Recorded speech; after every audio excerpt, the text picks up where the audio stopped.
pagkakaroon ng existing market ng gurami, yung mga regional office nila, Oo. kailangan mabigyan ng ano dito. Na, Big office kasi siya dito eh, okay. sa production breed. So, Ah, kailangan makapag-produce sila, mabigyan nila, may kalat nila sa mga regional office.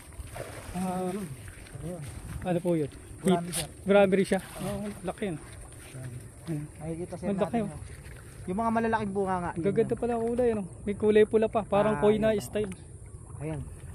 Yung kulay pula pa siya. Makikita mo sir, yung mga may malalaking bunga nga, sila yun. Yung mas malalaking gumalaw sa tubig, sila yung mga ano na yan. Mm. Yung mga pula na yan sir, Pula. mga nahalong red tilapia. Ayun, yan. kaya pala. May red Pero tilapia rin makikita siya. mo yung mga kumakain, lalaki ng bunga nga. Yun. Ayun, laki.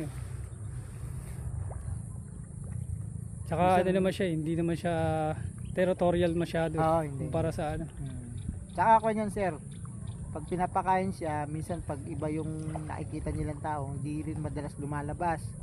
So, mas nasasanay sila doon sa kung sino yung nag-aalaga. Oo. Ganon sila. Nangangamuhan din talaga, no? Ganon sila, ganon. Tapos yan yung mga damo na yan, Oo. yan yung mga ginagawa nilang shelter at nest Oo nga, para ayun. makapag-itlog sila. Hmm. For example sir, may makikita ka dyan yung mga ayun, yung mga parang magulo na patay na damo.